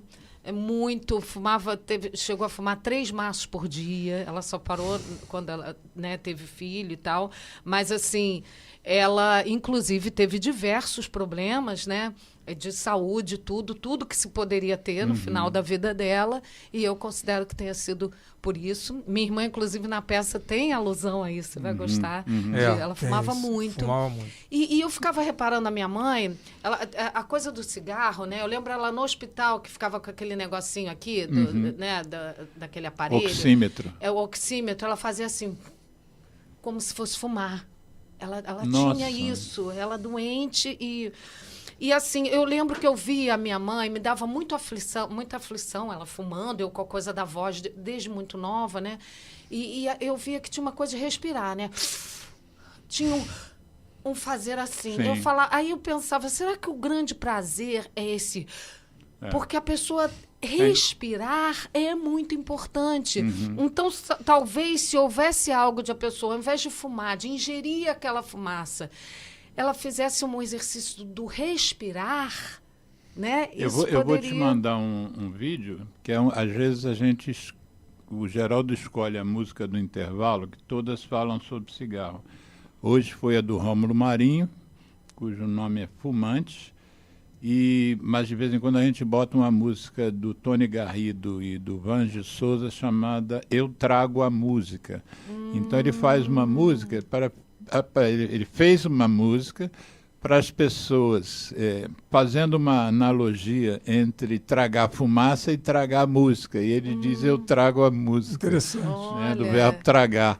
Agora, uma outra coisa que você mencionou, no resultado da pessoa que faz aula de canto, eu também fiz rapidamente uma associação com o tabaco, porque uma das coisas que a gente nota numa pessoa que conseguiu largar o cigarro, depois que ela realmente venceu, a gente dá um prazo de 1 ano para dizer que venceu, é que aquilo tem um significado para a pessoa, para além do cigarro, para além da saúde física mesmo. A pessoa sabe que teve uma vitória que talvez seja uma das maiores vitórias pessoais que você pode ter. Então, aquilo serve para outros campos da vida dela. Porque se eu parei de fumar, eu posso fazer tudo. Tudo é possível. E você meio que me deu essa impressão em relação ao canto. Quer dizer, se eu agora canto, que outras coisas eu posso mudar na minha vida, enfrentar e vencer, né? Sim, as pessoas têm muita resistência e elas colocam certezas para elas, né? Sim. Eu não tenho voz. Uma das certezas minhas é eu não vou conseguir nunca parar de fumar. As pessoas dizem muito isso. A minha mãe, ela falava e ela ainda falava, não, eu não quero. Eu não quero, não. Nem pensar nisso. Nem pensar, né? E na época, a geração da minha mãe era charmoso, né? Fumar. Rita Hayworth. Ela começou a fumar no Instituto de Educação, era dessa época, né? Dela, assim. Audrey Hepburn, com a bonequinha de luxo, com aquela piteira dela. Era muito comum. E é um vício danado, realmente. Bom, deixa eu apressar o nosso programa, que falta um pouco mais de 10 minutos, e eu não queria acabar o programa sem vocês falarem de uma outra perna do projeto de vocês, que eu esqueci o nome, você me mandou, eu é que esqueci, que trabalha com crianças. Isso, a gente tem um projeto, a gente tem vários braços do nosso núcleo cultural que lidam com crianças. Vários braços com crianças. Pode até falar dos braços todos do teu rápido, vamos acelerar. O primeiro braço foi um livro chamado A Semínima Solitária, que é um livro que a gente... Quem não é músico, o que quer dizer semínima? Semínima é uma figura musical que diz respeito à duração do som. Né? Ela é relativa é uma coisa complicada, mas é quanto o som vai durar. Se ele vai ser mais longo ou mais curto em relação ao tempo. Aquele desenhozinho, aquele desenho que é uma bolinha musical, preta com a haste. Sim. Quando é aquela bolinha toda preta e tem a haste, ela é uma semínima. Aí vai mudando, tem a bolinha que não é preta. Dependendo de onde ela estiver na pauta musical, ela pode soar como um dó, um ré, um mi. E o nome do livro é? A Semínima Solitária. Solitária. É editado pela Irmãos Vitali. Hoje em dia tem formato digital e tudo. É um livro que conta uma história, mas que dentro dessa história ensina conceitos musicais. É um livro que é usado para musicalização infantil. Né? A Semínima Solitária, ela virou também um show que a gente apresenta ao vivo. Show para crianças. Para crianças, né? Virou uma caixa de atividades que a gente vende, né? E a gente tem outros braços. Quais são os outros? Eu tenho um projeto meu que é a Bateria Brasileira para Brasileirinhos. Olha, que é ensinar bateria pelo Brasil. Pelo Brasil, né? Para crianças. Para crianças. Porque eu tenho experiência como professor de bateria e como aluno de bateria, que a gente começa com livros de fora. Então, quando a gente começa a aprender bateria pelo rock. Né? E eu acho que o baterista brasileiro deveria aprender bateria pelo samba, pela bossa nova, pelo maracatu, pelo baião. Então, quer dizer, isso que você pensa para o adulto, você também já está introjetado, para a criança também o caminho é esse. E aí esse é um dos braços, que tem uma série de vídeos no meu canal do YouTube. Que nós vamos divulgar. O Ritmo dos Bichos. Aí tem o ritmo. O Ritmo dos Bichos. O Ritmo dos Bichos é um método de ritmo que tem também no meu canal, que ensina, que usa o nome dos bichos para passar ritmos. Por exemplo, às vezes tem umas figuras musicais que são mais difíceis de você executar, como, por exemplo, tá-tá-tá-tá, ou pá-pá-tá-tá-tá-tá. Se você trocar isso por gato, macaco, pinguim, a pessoa pega na hora. E ele usa isso com os adultos, tá? Os adultos. E os adultos adoram. Você vê lá a oficina, a turma, todo mundo, gato, macaco, pinguim, adorando. Exatamente. Porque se você vai fazer 1, 2, 1, 2, 1, 2, não sei o quê, alguma coisa formal, se você for pelo caminho musical tradicional, subdividir o tempo por semicolcheia, colcheia, figuras combinadas, rifes e tudo, é muito complicado. Mas se você substitui por palavras que você já fala, e essas palavras já contêm ritmo próprio, né? Claro.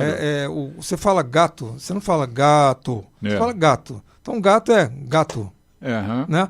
Macaco. E cada palavra tem uma sílaba tônica que vai se encaixar dentro ali da métrica da música. Então gato, macaco, pinguim, né? Mas isso é feito ao vivo, presencial. Ao vivo, tem uma série de vídeos, tem um workshop, o Ritmo dos Bichos para criança, e a gente usa esse método no dia a dia das oficinas. Sim, mas se uma família aqui, o pai e uma mãe ouvirem o programa e tem um filho, aliás, qual é a idade mínima para se inscrever nesse workshop de uma criança? Tem vários, esses do Ritmo dos Bichos e da Semínima, pode criança pequenininha, a partir de 4, 5, né, do Ritmo dos Bichos. Mas a gente dá oficinas e workshops, aí é legal ficar em contato com a gente, ver também o Instagram, pode entrar em contato direto com esse telefone. Tem as aulas de bateria com o Sérgio, né? Criança também. Criança também. Aulas de bateria, as aulas de canto que eu também dou para criança. Também dá para criança? Também dou para criança. E esses projetos que a gente faz... Vocês têm tempo para isso tudo? Temos. E tem shows... Ontem, quando eu falei com Patrícia, vocês estavam vendo de uma atividade que foi o dia inteiro. De um show. A gente fez um show num evento corporativo. Isso. A gente tem assim, só para... Pode falar o nome da corporação. A gente fez para a Funarge. Funarge, exatamente. Para a Funarge. Foi muito legal. A gente fez a festa de fim de ano deles. De Fátima. Aí, só para assim, como vai acabar, né? né? Para as pessoas entenderem que realmente tem essa abrangência aí de de coisas, né? O Núcleo Cultural Tambor Carioca, nós temos os shows que a gente faz, que tem tanto as formações do tambor carioca em si, que como grupo a gente toca com mais gente, né? Com a bateria de percussão e tudo mais. Tem o bloco, mas o bloco, né? Tem o bloco, tem o grupo que a gente toca com entre 8 e 13 pessoas, a gente pode se considerar o tambor carioca. Aí a gente tem os meus shows, a parte dentro do Núcleo Cultural Tambor Carioca. Eu tenho um show que eu fiz um tributo a Clara Nunes. Eu tenho um show que chama Os Sambas da Minha Terra, que é um show, né, uma homenagem ao samba, com vários, de várias épocas. Enfim, temos várias formações. Então, para vários tipos de coisa, vários perfis de eventos, de tudo, a gente pode fazer. Então, se uma empresa, por exemplo, quiser contratar vocês, não agora que está em cima, mas se for melhor, mas não sei se vocês têm agenda, né? Mas se quiser contratar vocês para uma festa de uma empresa para encerrar o ano, por um exemplo. Sim, temos desde... Podemos tanto fazer dependendo do espaço e do que eles quiserem, um grupo grande, né? Com bateria, com tambor e tal, até um trio. Tá. Então, nós temos esses formatos que a gente faz de cursos.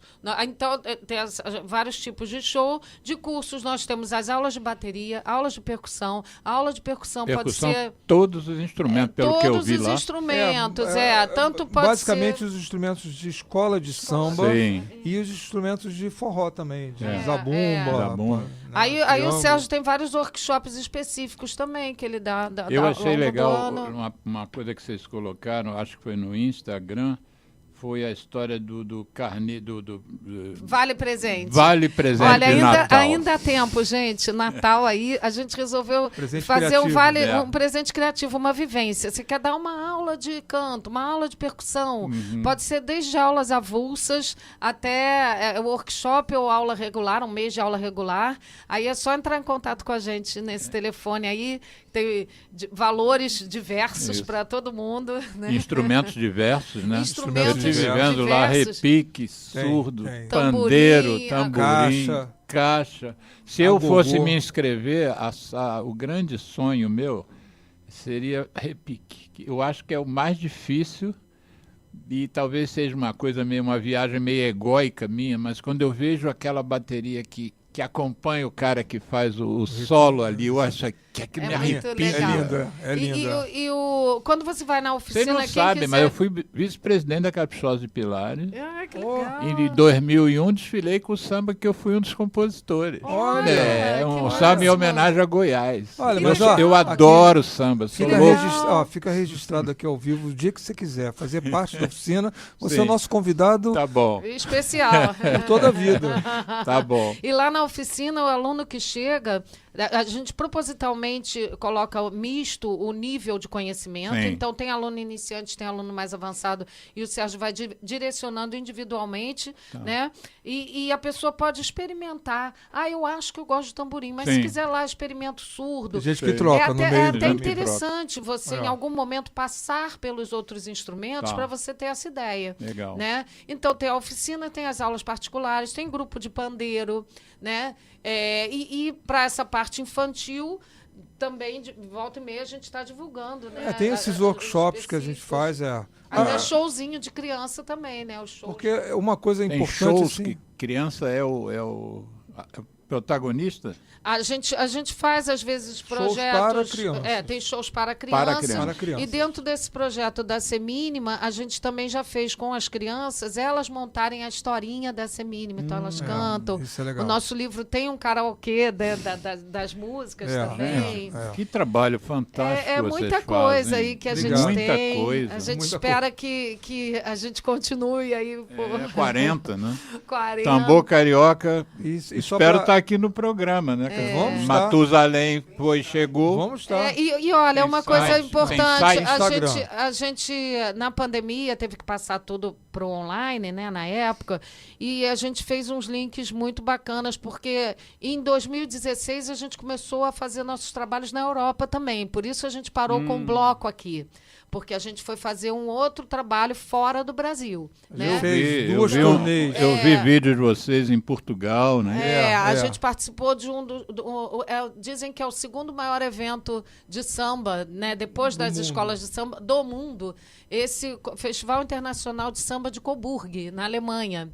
A gente tocou lá por 2 anos. É o segundo maior evento de samba do mundo. Exatamente. Coburg, uma cidade com esse nome. Esse evento, a cidade toda é uma cidade pequenininha, uma cidade medieval. Sim. Ela fecha e chega a movimentar 300 mil pessoas no final de semana. E aí deve quadruplicar a população ou mais. E eles fazem um evento que é benéfico para a região, que emprega temporariamente muita gente da região. Da região da Bavária. Olha, nós só temos 1 minuto. Eu queria aproveitar esse minuto um pouquinho para agradecer muito vocês. Conheci mais do que eu já conhecia do tambor. Qualquer dia talvez eu me arrisque a ir lá pegar num repique, mas foi um prazer imenso. O bloco vai sair aonde esse ano que vem no Carnaval? O bloco, a gente não vai fazer bloco. Não vai fazer. Não, esse ano não. Bloco, no mas ano que a gente vem vai não tem fazer bloco. vários shows e vamos fazer vários projetos que a gente inclui os alunos também. Tá? Eu podendo vou divulgar o trabalho de vocês muito sempre. Obrigado. Isso aqui foi só o primeiro passo para isso, que tem que valorizar a cultura nesse país. Né? Nós ficamos muito tempo desvalorizando a cultura. Muito obrigado. Obrigada, querido. Foi um barato, hein, Geraldo? Geraldo, você cantava também quando era da banda, não? Não. Então tem uma oportunidade aqui com a nossa querida. E eu quero que você me mande os que estão largando o tabagismo. Tá bom. E conte sempre com o nosso apoio. Muito obrigado pelo convite. Obrigado. E nós somos grandes admiradores de você. Tá bom. Um abraço, gente. Bom final de semana. Obrigado.